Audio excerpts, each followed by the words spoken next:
नमस्कार बच्चों, कैसे हो आप सब लोग। बेटा आज हम करेंगे आपकी उन्मेष हिंदी पाठ्य पुस्तक का लेसन 4 विश्व राज्य। ये एक कविता है कि 4 पैरे हम कर चुके हैं, तो मैं आपको बस अब थोड़ा सा ही रिवाइज करवाऊंगी ये चारों पैरे। देखो यहाँ पे जो कवि है वो कहता है कि जिस भूमि पर तुम्हारा जन्म हुआ है उसका जो फैलाव है, उसका जो विस्तार है वो कहाँ तक है। कहते तुमने धर्म के नाम पर, देश के नाम पर इस संसार को बांट लिया, पर क्या तुम इस संसार में बहते हुई हवा को, आग को और पानी को बांट पाए हो। कहते हैं कि वो जो आकाश है वो भी तो एक है, क्या तुम उसको बांट सकते हो। कहते हैं यहाँ की जो भूमि है वो एक है, एक ही क्या है, आकाश है, एक ही सूरज है, एक ही चंद्रमा है। कहते प्रकृति भी एक है। कहते जो पुरुष हैं यानी जो मनुष्य है वो भी सब क्या है, एक ही है, लेकिन उनके जो रूप आकार है वो अलग है। लेकिन फिर भी क्या तुम इस जो ये सूरज है, चंद्रमा है, इसको क्या तुम बांट सकते हो। तो कभी प्रश्न पूछता है कि बताओ जो तुम्हारी जन्मभूमि है इसका फैलाव कहाँ तक है। कहते कि जगह जगह का अपना गुण होता है। यहाँ पर ऋतुएं भी आती हैं। कहते कहीं कहीं पर एक ही टाइम पर गर्मी की ऋतु होती है, तो कहीं पर दूसरी जगह क्या होती है, सर्दी होती है। तो कहते हैं कि हमें क्या करना है, ऋतुओं के समान एक समान बनना है और हमें जो भेदभाव है उसको भुला देना है। तो आगे कभी कहता है कि अलग अलग हैं सब। कहते हैं कि अगर हम अलग अलग रहेंगे तो हमारा जो अस्तित्व है वो अधूरा रहेगा, क्योंकि हम सब मिलकर ही एक दूसरे को पूरे करते हैं, क्योंकि हम जो क्या है मनुष्य के परिवार से हैं। कहते हैं अगर हम साथ रहेंगे तो एक दूसरे को अस्तित्व को पूरा करेंगे। तो जो कवि है वो कहते हैं कि बताओ तुम्हारी जो जन्मभूमि है उसका विस्तार कितना है। तो बेटा आज हम आगे करेंगे। देखो, स्वर्ण भूमि यदि अलग तुम्हारी, तो भी हम भी लोह युद्धधारी। कैसे हो सकता है फिर इस विग्रह का परिहार। कहो तुम्हारी जन्मभूमि का है कितना विस्तार। अभी यहाँ पर जो कवि है वो एक तरह से प्रेरणा दे रहा है कि दूसरे के साथ युद्ध करने की बजाय हमें क्या करना चाहिए, एक दूसरे के साथ मिलकर रहना चाहिए। तो कोई कहता है कि अगर एक देश के पास सोने की भूमि है, यहाँ पे स्वर्ण लिखा है ना, स्वर्ण का मीनिंग होता है सोना।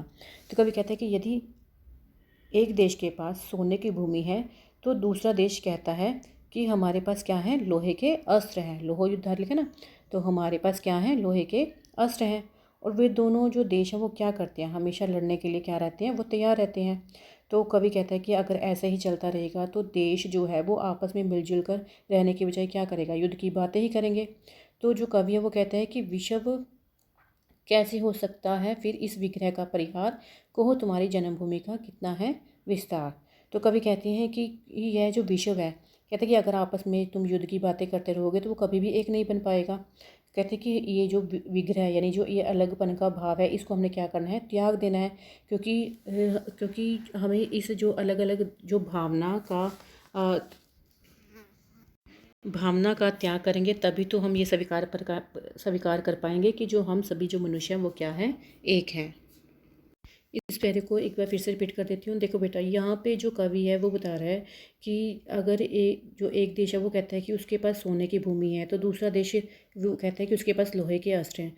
तो एक दूसरे से वो लड़ने की कोशिश करते हैं। तो कवि कहता है कि अगर आप इसी तरह से लड़ते रहोगे तो ये जो हमारे जो अलग होने का भाव है, यानी एक तरह से भेदभाव का जो भाव है, हम ज़मीन को लेकर जो लड़ते रहते हैं उसको कैसे दूर करेंगे। तो कवि कहता है कि ये जो अलग होने की भावना है इसका तुम त्याग करो, तभी तो जो मनुष्य जाति है वो क्या हो जाएगी, एक हो जाएगी। एक तरह से क्या हो जाएगी, जो सारे जो देश हैं वो क्या हो जाएंगे, एक हो जाएंगे। तो ये भूमि के नाम पर और अस्त्रों के नाम पर जो लड़ना है वो क्या करो, बंद करो। आगे देखो, परित्राण का एक मंत्र है, विश्व राज्य जो लोकतंत्र है, सब वर्णों का सब धर्मों का जहाँ एक अधिकार। कहो तुम्हारी जन्मभूमि का कितना विस्तार। अब देखो बेटा, इस पैरे में जो कवि है वो कहते हैं कि जो हमारे आपस के जो बैर हैं और जो बंटवारे हैं उसको मिटाने के लिए हमारे पास एक मंत्र है। वो मंत्र क्या है, विश्व राज्य का। यानी जो सारा विश्व है वो क्या है, एक तरह से हमारे परिवार के समान है।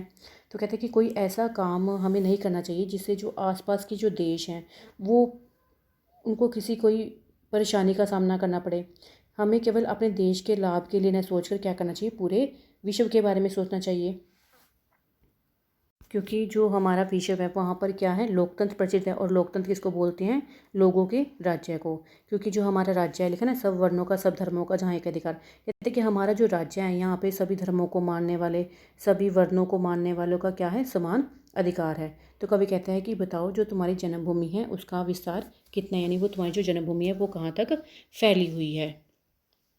कहने का मतलब एक तरह से क्या है कि हमारा जो आपस का जो बैर भाव है उस और ये जो बंटवारे की जो भावना है, इसको मिटाने का सिर्फ एक ही मंत्र है, और वो क्या है, वो है विश्व राज्य है। क्योंकि जो हमारा राज्य है उसमें कौन सा लोकतंत्र उसमें क्या प्रचलित है, लोकतंत्र। लोकतंत्र होता है जनता का राज्य है, और यहाँ पर जो हमारा देश है वहाँ पे सभी धर्मों के, सभी वर्णों के लोग रहते हैं, यानी उन सब का क्या है, एक तरह से समान अधिकार है। तो कवि फिर क्वेश्चन पूछता है कि अगर ये सभी यहाँ पर रहते हैं, ये सभी धर्म के जो लोग रहते हैं, सभी वर्णों के लोग रहते हैं, तो फिर तुमने जो जन्मभूमि है उसको क्यों बांटा हुआ है? तो बताओ, जो तुम्हारी जन्मभूमि है उसका जो विस्तार है वो कहाँ तक है? आगे देखो बेटा।